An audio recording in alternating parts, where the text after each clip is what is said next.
This is John Paul Rice. Some people call me Entertainment hacker. So today I'll be reviewing Game of Thrones Season 8, Episode 6, and I can't lie, I didn't absolutely hate it. Seems like a lot of people hated it, and I was disappointed. I'm not gonna say I just watched it, I was happy with the conclusions, I thought everything made sense. Yeah, there was a lot that went on that just felt really weird to me. That's just the key word for me, is weird.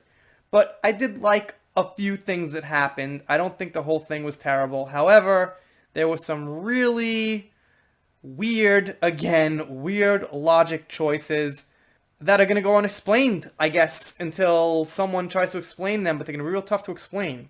So, the thing is, let's go through some of the things I found, I guess, just plain out weird. I really like the Lannisters, so even though not everything was perfect with the pacing and all this kind of stuff, I did enjoy their scenes and seeing them get emotional because I just, in isolation, I've been attached to these actors and the parts for so long that, yeah, it was still nice to see. However, how did Tyrion find them? He just kind of walks down there and they're like right out exactly where he walks. I know they had to do it for purposes of moving the story along on TV and everything, but it just seems like he just like found them like really easily. Okay, here's another thing. I mean, Daenerys raises this dragon from an egg, and Jon kills Daenerys, and nothing? The dragon doesn't kill Jon? I mean, I know Jon has, like, the Targaryen blood, but doesn't, like, the dragon have some loyalty towards Daenerys?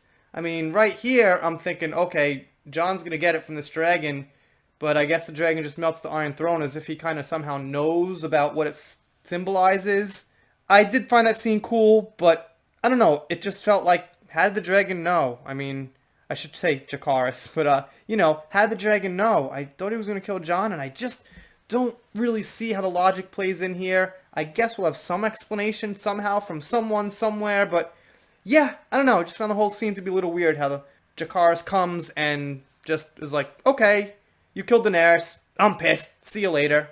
Before I talk about Bran, I will say I found Grey Worm to be very under control after Dany got it. I mean, he was just like, pretty cool. I figured he'd go absolutely freaking nuts and kill everyone. Just go crazy. Have the unsolid attack here, attack there. I thought he'd be smacking people around, holding his spear up to people's necks. And he's just like, Jon killed Daenerys. What are we going to do, everybody? I kind of found that weird too. So, like I said, I didn't hate everything. I liked the way some things worked out for certain reasons. Basically because I'm a writer and just for like story purposes. But, like I said, I found plenty weird too. And Grey Worm seemed just really cool and under control. And, by the way, how is like a population of junkless men gonna go live happily ever after? They're just gonna eventually grow old and die because they can't ever actually have kids. They've got to I guess they could adopt. I don't know. That's kind of weird too, you could say. Obviously, with Bran, yeah, that was just kind of a very weird part how Bran became king and oh wow, it's just I gotta think on this. I just saw this thing within the last 24 hours, and I gotta really sit and think on this. It's just really gonna be tough to be like, this is how it is, guys. You know what? Bran makes a good king because of this. Bran makes a bad king. This is stupider. It's weird. It does not sit right off the bat. He looks kingly, I guess. I kind of feel like Jeremy Johns here. He looks kingly, I guess. And then there was this, then there was that. Just kidding. All right. Anyway, he kind of looks kingly. I'll give it that, but again, he's building up to be this sage, this wise master, this nature's sage. I keep saying sage. Okay, I can't find a better word. Gotta keep moving on. I think you guys get my drift. Like some kind of wizard. Not quite like this kingly, in reality, knight. They said he was gonna fly. He didn't quite fly. Did he? I don't know. I don't think so. Sansa, I gotta say, she just looks like pretty hot in this episode. That's all I was thinking with her. I know, I guess I sound like a pig now. Go ahead and hate me. Anyway, she looked very nice in the episode. Arya had a very, very, very, very weird ending. I really just... Okay, I guess it was like a throwback to her going to Bravos, because if you guys remember, she was like, oh, I'm leaving you guys, I'm going to Bravos. So I guess she didn't exactly know what was going to happen when she did.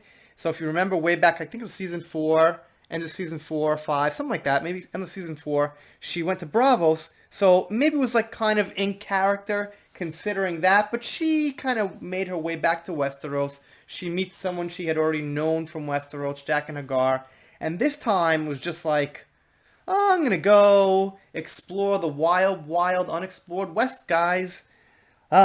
Arya's ending was weird. Weird, weird, weird. Alright.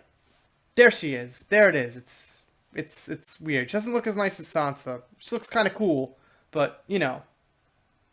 So, I will unashamedly say I really like this, how Brienne finishes Jaime's story. Jaime, during his life, always had issues with being called the Kingslayer. Obviously, Brienne knew that. She goes back to the history books, and she finishes his story as a hero. Or, yeah, defending his king, basically as a hero, or just kind of clearing his name at least. And I like this ending. My friend pointed out to me, he thought it was a nice subversion of expectations, how not everyone died. We thought like everyone was going to kind of die somehow, and there was going to be like 3 people left, and it was kind of like an overall grand scheme subversion of expectations, because not everyone died. Okay, you know, there's kind of cool things like that, but I don't think people who are like watching for like, you know, the real heart of the story care about like overall kind of like metaphors like that. But yeah, it's kind of a cool thing. Also, Braun comes back out of nowhere.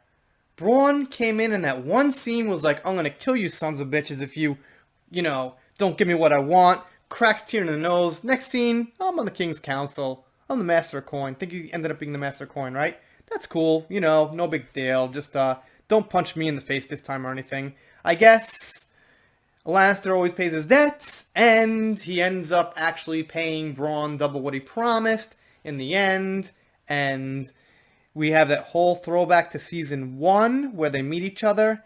There are, you know, quite a few throwbacks to Season 1, if you pay attention to the writing, that are kind of nice. So they're not complete idiots, where they just completely lost the whole thing. It's just some of the main character arcs really didn't go where a lot of us thought they were going to go. And that brings me to my final point I want to make here. A predictable ending might not be the worst ending. Because I think they might have tried some kind of subversive shock ending, because that's what they thought people were used to for the series. That's what they thought people loved. But they couldn't do it like Martin's did. And it just ends up being a mess. You know, really hit or miss. Mostly miss in this case.